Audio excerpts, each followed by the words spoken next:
Hello everyone, knowledge hub में आप सभी का स्वागत है। इस वीडियो के अंदर हम लेके आए हैं बिजनेस लॉ के बारे में, जिसमें हम आज का जो टॉपिक है ट्रांसफ़र ऑफ ओनरशिप, उसके बारे में पढ़ेंगे। पहले तो पता होना चाहिए कि ट्रांसफ़र ऑफ ओनरशिप होती क्या है।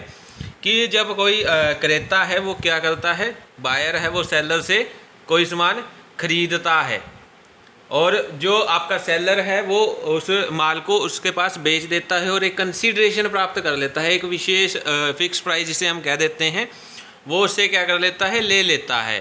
तो उस प्राइस पे जब वो अपनी गुड्स को उसको बेचता है तो उसके साथ साथ वो उसकी ओनरशिप भी क्या कर देता है, ट्रांसफ़र कर देता है। तो ये होता है ओनरशिप ट्रांसफ़र, जिसमें जो मतलब कि आपका बायर है उसको उस गुड्स को यूज़ करने का राइट वो दे देता है। अब इसके बाद इसके कुछ सिग्निफिकेंस दिए हुए हैं कि जो ट्रांसफ़र ऑफ ओनरशिप है उसके क्या क्या सिग्निफिकेंस हो सकते हैं। जिसमें फर्स्ट पॉइंट आपका आता है रिस्क फॉलोज ओनरशिप। ये क्या कहता है कि अगर आप जो ओनरशिप है उसका ट्रांसफ़र कर रहे हो तो उसके साथ जो रिस्क है वो भी क्या हो जाएगा, ट्रांसफ़र हो जाएगा। मान लीजिए आपके एक्स वाई दो पर्सन हैं। एक्स क्या है, एक्स वाई से माल खरीद लेता है और एक्स क्या कहता है कि जो माल है वो आपके गोदाम में ही पड़ा रहने दो, जो उसका स्टोरेज है वो उसी के पास पड़ा है, वाई के पास पड़ा है। लेकिन ख़रीदा किसने है, एक्स ने उसे ख़रीद लिया है। इट मीन्स जो गुड्स हैं उसकी ओनरशिप क्या हो चुकी है, ऑलरेडी ट्रांसफ़र हो चुकी है। तो नेक्स्ट डे क्या होता है, जो स्टोरेज होती है उसमें क्या लग जाती है, आग लग जाती है। जो सारा माल है वो क्या हो जाता है, ख़त्म हो जाता है, नष्ट हो जाता है। ठीक है, तो यहाँ पे जो वाई है वो एक्स से किसी भी, जो आपका एक्स है वो वाई से किसी भी प्रकार से पैसे नहीं मांग सकता। क्यों? क्योंकि जो एक्स है उसने वाई से सारा माल खरीद लिया है और जो ओनरशिप है वो ट्रांसफ़र हो चुकी है एक्स के पास, जिसके साथ साथ जो भी उस गुड्स से रिलेटेड जो भी रिस्क है वो भी एक्स को ट्रांसफ़र कर दिए गए हैं। उसके बाद सेकंड पॉइंट आता है एक्शन अगेंस्ट थर्ड पार्टी, तीसरे पक्षकार के विरुद्ध कार्यवाही। तो ये पॉइंट क्या कहता है कि मान लीजिए अगर कोई तीसरा पक्षकार है, कोई थर्ड पार्टी है, जिसकी वजह से क्या है, जो गुड्स हैं उसको क्या हुआ है, नुकसान हुआ है, लॉस हुआ है गुड्स को। तो जो माल का जो बायर होता है जिसको ओनरशिप ट्रांसफ़र कर दी गई है वो तीसरे पक्षकार के खिलाफ, जो आपकी थर्ड पार्टी होती है, उसके अगेंस्ट एक्शन ले सकता है, क्योंकि ओनरशिप के साथ साथ उसे राइट मिल चुका है कि जो माल है वो उसके अंडर है। अब अगर कोई थर्ड पार्टी उसके माल को नुकसान पहुंचाती है तो वो उसके अगेंस्ट एक्शन ले सकता है। उसके बाद नेक्स्ट पॉइंट आता है कीमत के लिए वाद। कि मान लीजिए जो आपका सेलर है उसने बायर को गुड्स बेच दी हैं और उसके साथ साथ जो गुड्स का जो ओनरशिप है वो भी बायर को ट्रांसफ़र कर दी है। लेकिन जो आपका सेलर है वो उस गुड्स के बदले जो भी उसका कंसीडरेशन बनता है, जो भी उसने प्राइस फिक्स किया है, वो उसको प्राप्त करने का क्या है, अधिकारी है। उसके बाद फोर्थ पॉइंट आता है ऑन इंसॉल्वेंसी ऑफ सेलर और बायर, विक्रेता या क्रेता के दिवालियापन होने पर। मान लीजिए अगर जो आपका बायर है और सेलर है, अगर उनमें से कोई भी इंसॉल्वेंट हो जाता है तो उनका जो माल होता है वो ऑफिशियल जो रिसीवर होता है, जो सरकारी रिसीवर होता है, उसको दे दिया जाता है। उसके लिए भी कंडीशन होती है कि मान लीजिए अगर आपका जो बायर है उसने सेलर से माल परचेज कर लिया है और ओनरशिप जो है वो बायर को ट्रांसफ़र हो गई है और कल को जो बायर है वो क्या हो गया है, इंसॉल्वेंसी हो गया है, तो यहाँ पे जो ऑफिशियल रिसीवर है उसको ये राइट हो जाता है कि वो जो क्रेता का जो माल है वो उसको अपने पास रख सकता है, वो सरकारी खाते में जाके उसे जमा करवा सकता है। भले ही चाहे जो माल है उसकी डिलीवरी हुई है या नहीं हुई है, उसको ये राइट हो जाता है कि वो उसको माल को अपने कब्जे में ले सकता है। तो ये कुछ आपके सिग्निफिकेंस थे ट्रांसफ़र ऑफ ओनरशिप से रिलेटेड। अब उसके बाद आता है लीगल प्रोविजंस। कुछ लीगल प्रोविजंस दिए हुए हैं as to transfer of ownership. Ownership जो है उसके ट्रांसफ़र से संबंधित कुछ वैधानिक नियम हैं, कुछ लीगल प्रोविज़न हैं, जिसमें हम वन बाय वन करेंगे। फर्स्ट आता है अनसर्टेन और स्पेसिफिक गुड्स, निश्चित अथवा विशिष्ट माल। निश्चित और जो आपका विशिष्ट माल है, असर्टेन्ड और स्पेसिफिक गुड्स हैं, उनसे रिलेटेड नीचे 3 नियम दिए गए हैं। फर्स्ट आता है specific goods is deliverable state, स्पुर्दगी योग्य स्थिति में निश्चित माल।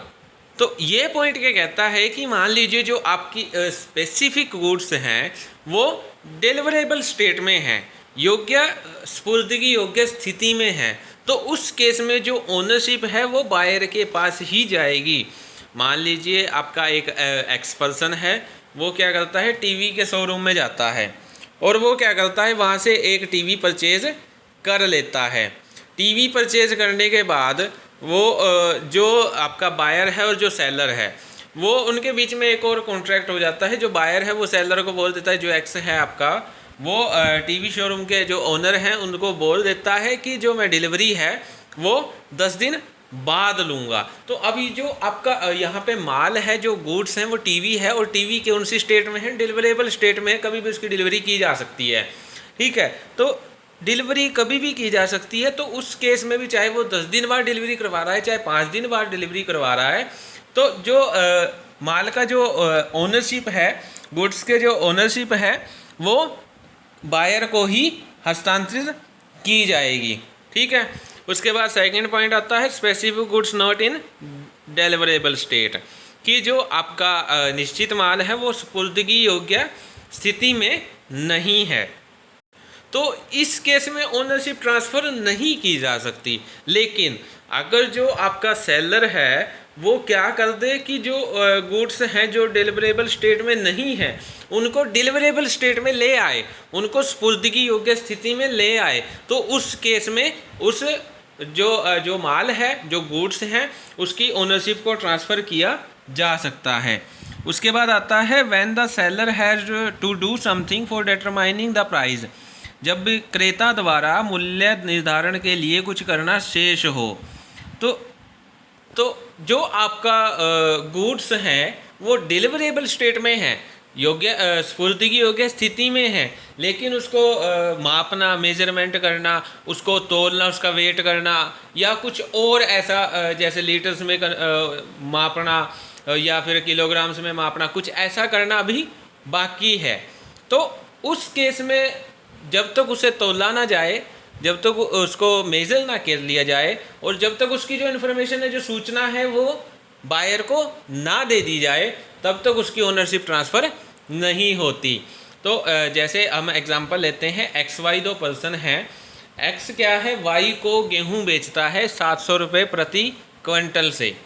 तो यहाँ पर गेहूं तैयार है, आपके जो गुड्स हैं वो डिलीवरेबल स्टेट में हैं, गेहूं डिलीवरेबल स्टेट में है, लेकिन उसको तोलना अभी बाकी है। उसको अभी तोलना नहीं है, उसको तोलना भी बाकी है। तो जब उसको तोल दिया जाएगा तो X जो है वो इसकी सूचना Y को दे देगा, तो तब जाके जो गुड्स हैं उसकी ओनरशिप ट्रांसफ़र किया जाएगा। उसके बाद आता है transfer of property in uncertain goods, अनिश्चित माल की दशा में स्वामित्व का हस्तांतरण। तो इसके लिए भी आपको 2 केस दिए हैं। फर्स्ट केस आता है गुड्स मस्ट बी असर्टेन, माल का निश्चित किया जाना, कि जो आपकी गुड्स हैं वो अभी अनसर्टेन है, अनिश्चित हैं। जब तक उनको निश्चित ना कर दिया जाए, उनको असर्टेन्ड ना कर दिया जाए, तब तक उनकी जो ओनरशिप है उसको ट्रांसफ़र नहीं किया जाएगा। मान लीजिए XY 2 पर्सन है, XY को प्रॉमिस करता है कि वो Y को 10 दिन के अंदर माल मंगवा के दे देगा। ठीक है, तो यहाँ पे जो X है उसको तब तक वो ओनरशिप का ट्रांसफ़र नहीं कर सकता जब तक कि वो निश्चित समय, जो उसने फिक्स टाइम दिया है 10 दिन, उसके अंदर अंदर अगर वो माल को मंगवा लेता है तो वो ओनरशिप को आसानी से ट्रांसफ़र कर सकता है। मीन्स अनिश्चित को निश्चित बना देना। उसके बाद इसका सेकंड पॉइंट आता है, वो है एप्रोप्रिएशन ऑफ गुड्स, जब माल का विनियोजन कर लिया जाए। ये जो आपके क्रेता होते हैं, जो विक्रेता होते हैं, बायर और सेलर जो होते हैं, उनकी आपसी सहमति, आपसी जो कंसेंट होती है, वो क्या करते हैं, माल का विनियोजन कर लेते हैं, एप्रोप्रिएशन कर लेते हैं। एप्रोप्रिएशन करने के बाद जो बायर होता है, अगर वो उसका मूल्य चुका देता है तो जो गुड्स की जो ओनरशिप है वो बायर को ट्रांसफ़र कर दी जाती है। जब तक वह भुगतान नहीं करेगा उसको ओनरशिप ट्रांसफ़र नहीं की जाएगी। उसके बाद थर्ड पॉइंट आता है लीगल प्रोविजंस का, सी पार्ट जिसे हम बोल देते हैं। Passing of the property in case of the goods Saint on approval और ऑन सेल और रिटर्न बेसिस, पसंद करने या विक्रय अथवा वापसी पर भेजे गए माल की स्थिति में। इसके लिए भी आपको कुछ नीचे रूल्स दिए हुए हैं। फर्स्ट आता है ऑन कंसेंट ऑफ बायर, जब क्रेता अपनी सहमति प्रकट करता है। ये पॉइंट क्या कहता है कि जो आपका बायर होता है वो क्या करता है, माल को स्वीकार कर लेता है, उसको एक्सेप्ट कर लेता है और उसकी सूचना किसको दे देता है, बायर को दे देता है। मान लीजिए जो आपका एक्स पर्सन है, फॉर एग्जांपल एक्स एक पर्सन है, वो टीवी के शोरूम में जाता है। टीवी शोरूम का जो ओनर है वो उसको बोल के आता है कि जो टीवी है वो मैं 10 दिन बाद रिसीव करूँगा। लेकिन बीच में क्या होता है, एक्स का मन बदल जाता है और उसको टीवी पसंद आने लग जाता है। तो जो आपका एक्स है वो टीवी शोरूम वाले को बोल देता है कि जो टीवी है उसकी जो डिलीवरी है वो 3 दिन के अंदर ही हो जानी चाहिए। तो जो डिलीवरी है वो 3 दिन के अंदर हो जाती है और उसी समय ही जो ट्रांसफ़र ऑफ ओनरशिप है वो एक्स को हो जाती है। उसके बाद है क्रेता द्वारा माल को अपनाने पर, कि कई बार क्या होता है कि जो आपका क्रेता है वो माल को रिसीव कर लेता है लेकिन वो इसकी सूचना सेलर को नहीं देता है। तो कुछ जो बायर है वो ऐसा काम कर देता है जिससे कि ये प्रकट हो जाता है कि उसे माल मिल गया है। तो ये जब ये पता लग जाता है, जब इसकी सूचना सेलर को मिल जाती है कि जो माल है वो एक्स को बायर को रिसीव हो चुका है, तो उस केस में जो ट्रांसफ़र है ओनरशिप है, ट्रांसफ़र ऑफ ओनरशिप है, ओनरशिप का जो ट्रांसफ़र है वो बायर को हो जाता है। उसके बाद आता है डिलीवरी ऑफ कैरियर, वाहक को माल सौंपना। इस केस में क्या है कि जो बायर है वो किसी भी वाहक को या कैरियर को या जो आपका निक्षेपी होता है उसको माल दे देता है कि इस माल की जो डिलीवरी है वो आप करोगे, ठीक है। और जो मतलब कि आपके वाहक हैं वो क्या कर देते हैं, उसको जो गुड्स हैं उनकी डिलीवरी बायर को कर देते हैं। तो इस केस में जो आपका सेलर है वो पहले जो वाहक है उसको गुड्स देता है और उसके बाद जो गुड्स हैं वो ओनर के पास, जो बायर है उसके पास पहुंच जाती हैं। तो इस केस में जो ओनरशिप ट्रांसफ़र की जाती है वो वाहक के द्वारा की जाती है। वाहक को माल सौंपने के बाद वाहक उसे ओनरशिप ट्रांसफ़र करता है। उसके बाद आपका फोर्थ पॉइंट आता है on being delay on the part of buyer, जब वह माल वापस करने में देरी करता है। मान लीजिए कोई आपका बायर है वो क्या करता है, वो सेलर से माल लेके चला जाता है और कहता है कि मैं आपका जो माल है वो 7 दिन में वापस कर दूंगा, लेकिन 7 दिन बीत जाने के बाद भी वो उस माल को वापस नहीं करता है। तो इस केस में जो ओनरशिप है वो ऑटोमेटिकली बायर को ट्रांसफ़र कर दी जाती है। मान लीजिए जैसे एक्स वाई दो पर्सन है, एक्स क्या है वो वाई से कार ले जाता है ट्रायल बेसिस पे और बोलता है कि 7 दिन में वापस कर दूंगा, लेकिन एक्स जो है वो 7 दिन के अंदर अंदर भी उस कार को वापस नहीं करता है, उसके बाद भी वो कार को वापस नहीं करता है। तो इस केस में जो कार की जो ओनरशिप है वो ऑटोमेटिकली एक्स को ट्रांसफ़र हो जाती है और वाई उससे पैसे मांगने का अधिकारी हो जाता है। उसके बाद फिफ्थ पॉइंट आता है return by buyer becoming impossible, कि जो गुड्स हैं उसकी जो वापसी है वो असंभव हो जाती है। तो उस केस में भी जो ट्रांसफ़र है वो बायर को हो जाता है, ओनरशिप का जो ट्रांसफ़र है वो बायर को कर दिया जाता है। फॉर एग्जांपल जैसे एक्स वाई दो पर्सन है, एक्स क्या है वो वाई के पास अपने कुछ ज्वेलरी रख के चला जाता है, तो वाई जो है वाई के घर से वो ज्वेलरी चोरी हो जाती है, वाई को भी नहीं पता कि वो चोरी किसने की है। तो इस केस में जो एक्स है उसको माल वापस करना असंभव है, उसको ज्वेलरी वापस देना असंभव है। तो इस केस में जो ओनरशिप का जो ट्रांसफ़र है वो ऑटोमेटिकली वाई को ट्रांसफ़र हो जाता है। उसके बाद आपका एक छोटा सा पॉइंट आता है transfer of title of goods, कि जब हम क्या करते हैं माल के स्वामित्व का हस्तांतरण करते हैं। एग्जाम्पल ले लेते हैं, जैसे एक्स आपका एक पर्सन है, तो एक्स क्या है, एक्स ने एक्स को एक मान लीजिए रिंग मिलती है, गोल्डन रिंग मिलती है, और उसने क्या है जो गोल्डन रिंग का जो ओनर है उसको ढूंढने के लिए बहुत कोशिश की, बहुत ट्राई किया, लेकिन जो उसका ओनर है वो नहीं मिलता है। तो वो क्या करता है, वो उस रिंग को किसी तीसरे पर्सन को बेच देता है। मान लीजिए उसने वाई को बेच दिया, ठीक है। कल को अगर जो रिंग है उसका जो एक्चुअल ओनर है वो मिल जाता है और वो वाई से क्या है उस रिंग को वापस मांगता है, तो वाई जो है उसको वो रिंग वापस करनी होगी उसको, जो क्योंकि इस केस में आपका जो गुड्स हैं वो ट्रांसफ़र हो जाती है, लेकिन गुड्स का जो टाइटल है वो ट्रांसफ़र नहीं होता। इसके कुछ एग्जम्पशन दिए गए हैं, कुछ अपवाद दिए गए हैं, जिसमें फर्स्ट आता है टाइटल बाय एस्टॉपल, अवरोध द्वारा स्वामित्व। तो ये पॉइंट क्या कहता है कि जो आपका एक्चुअल ओनर है वो किसी दूसरे पर्सन को क्या कर देता है, वो उसको राइट दे देता है कि आप इस माल को बेच दो, गुड्स को बेच दो, ठीक है। और जो आपका सेलर है वो क्या करता है, वो उस गुड्स को बायर को बेच देता है। तो इस केस में जो आपका एक्चुअल ओनर है वो कल को किसी भी प्रकार का वाद प्रस्तुत नहीं कर सकता। क्यों? क्योंकि उसने खुद वो राइट किसको दिया था, सेलर को दिया था। मान लीजिए आपके एक्स वाई जेड 3 पर्सन हैं, एक्स गुड्स का एक्चुअल ओनर है और वाई सेलर है और जेड बायर है। तो वाई क्या है, वाई सेलर है, वो जेड को कुछ माल बेच देता है, बेचने का कॉन्ट्रैक्ट कर लेता है, और उस समय जो एक्चुअल ओनर है एक्स है वो उस समय वहाँ पे मौजूद होता है और वो उस समय कुछ नहीं बोलता उस कॉन्ट्रैक्ट के बारे में, ठीक है। उस गुड्स को ना बेचने के बारे में वो कुछ नहीं बोलता। तो इस केस में अगर जो वाई है वो जेड को माल बेच देता है और कल को अगर जो एक्स है वो उसमें कोर्ट में केस फाइल करना चाहे तो वो नहीं कर सकता। क्यों? क्योंकि जिस टाइम कॉन्ट्रैक्ट हुआ था एक्स जो है माल का जो एक्चुअल ओनर है वो वहाँ पे उपस्थित था। उसके बाद सेकंड पॉइंट आता है सेल बाय कॉमर्शियल एजेंट। जब जो सेल है, जो बिक्री है वो किसके द्वारा की जाए, व्यापारिक एजेंट के द्वारा की जाए, किसी कॉमर्शियल एजेंट के द्वारा अगर बिक्री की जाती है तो वहाँ पे भी जो आपका ये रूल है वो अप्लाई नहीं होता है।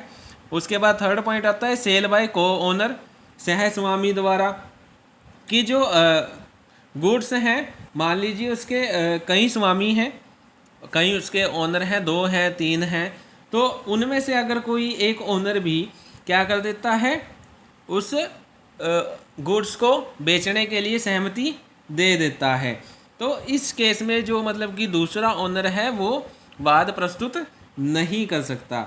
मान लीजिए एक्स और वाई एक वस्तु के क्या है, सहस्वामी हैं, को ओनर हैं, और यह वस्तु जो गुड्स हैं वो एक्स की सहमति से वाई के पास रखी हुई है। एक्स और वाई 2 को ओनर हैं और जो गुड्स हैं वो एक्स की जो कंसेंट है उसके हिसाब से वाई के पास रखी हुई है। वाई क्या करता है, कुछ समय बाद वो जो गुड्स हैं वो जेड को बेच देता है और जेड उसे उसके जो विश्वास है, जो उसका ट्रस्ट है, उसके बिहार पर वो उसे खरीदता है। तो ऐसी दशा में इस केस में क्या होता है, जेड को ही क्या है जो गुड्स का असली ओनर मान लिया जाता है, क्योंकि जो एक्स है उसने अपनी सहमति से वाई को गुड्स दी हुई हैं, और वाई कल को अगर तीसरे पर्सन को जेड को उसने अगर गुड्स सेल कर दी गई हैं तो एक्स इस केस में कुछ नहीं बोल सकता। उसके बाद फोर्थ पॉइंट आता है sale by person in possession of goods under voidable contract. व्यर्थनीय अनुबंध के अंतर्गत माल पर अधिकार रखने वाले व्यक्ति द्वारा विक्रय। तो यहाँ पे जो आपका विक्रेता होता है, जो सेलर होता है, उसने क्या है वॉइडेबल कॉन्ट्रैक्ट के अकॉर्डिंग जो गुड्स हैं वो अपने पास रखी हुई हैं। तो जो सेलर है वो कल को किसी बायर को क्या कर देता है, उन गुड्स को सेल कर देता है। तो यहाँ पे जो आपका सेलर है, जो बायर है, उसको एक अच्छा टाइटल ट्रांसफ़र हो जाता है, क्योंकि जो आपका बायर है उसको ये नहीं पता कि सेलर के पास जो गुड्स हैं वो अंडर वॉइडेबल कॉन्ट्रैक्ट से रखे हुए हैं। तो इस केस में जो आपका बायर है उसको अच्छा टाइटल मिल जाता है। उसके बाद 5th पॉइंट आता है sale by seller in possession of goods after sale, विक्रय के बाद माल पर कब्जा रखने वाले विक्रेता द्वारा विक्रय। जो आपका सेलर है उसने क्या है गुड्स को सेल कर दिया है, लेकिन उसके बाद भी जो गुड्स हैं वो सेलर के पास पड़ी हैं, जो भी उससे रिलेटेड जो भी डॉक्यूमेंट्स हैं वो सेलर के पास पड़े हैं। तो जो सेलर है वो अगर किसी थर्ड पार्टी को या बायर को क्या कर देता है, उस गुड्स को सेल कर देता है, और जो बायर है वो बिना उसके उपरोक्त जानकारी जो भी मतलब कि इन्फॉर्मेशन है कि वो माल ऑलरेडी बिक चुका है, वो उसके बारे में कुछ नहीं जानता और वो माल को परचेज कर लेता है। तो इस केस में जो आपका बायर है उसको अच्छा जो टाइटल है वो गुड्स का मिल जाता है। इस केस में भी जो transfer of title of goods हो जाता है। उसके बाद 6th पॉइंट आता है sale by a buyer in possession of goods, माल पर अधिकार रखने वाले क्रेता द्वारा विक्रय। मान लीजिए आपका जो बायर है उसने सेलर के साथ कॉन्ट्रैक्ट कर लिया है उस माल को खरीदने का, लेकिन जो आपका बायर है उसको ओनरशिप अभी ट्रांसफ़र नहीं हुई है। तो जो बायर है अगर वो क्या करता है उस गुड्स को तीसरी पार्टी को बेच देता है, किसी थर्ड पर्सन को वो बेच देता है। तो जो आपकी तीसरी पार्टी होती है, जो थर्ड पार्टी होती है, वो क्या करती है सद्भावना से, बिना किसी इन्फॉर्मेशन के, उसको नहीं पता कि वो गुड्स जो हैं उसकी ओनरशिप बायर के पास नहीं है और वो उस माल को परचेज कर लेती है। तो यहाँ पे जो आपकी थर्ड पार्टी है उसको एक अच्छा टाइटल जो है वो प्राप्त हो जाता है, उसको ट्रांसफ़र हो जाता है। उसके बाद आता है सेल बाय अनपेड सेलर, अदत्त विक्रेता द्वारा विक्रय। मान लीजिए कि जो आपका माल जो है, जो गुड्स हैं उसकी पेमेंट नहीं हुई थी, तो उसको उस पर क्या है जो राइट है वो लियन है, उस पर ग्रहणाधिकार जो हो जाता है और जो माल है उसको रास्ते में ही क्या कर लिया जाता है, रोक लिया जाता है। तो इस केस में जो आपका सेलर है वो क्या करता है, वो उसको पुनः ही क्या कर देता है, रीसेल कर सकता है। किसी तीसरी पार्टी को उसने गुड्स को बेच दिया है। तो जो आपका दूसरा जो सेलर है, बायर है, उसको भी वैसा ही टाइटल प्राप्त होता है जैसे कि पहले बायर को हो रहा था।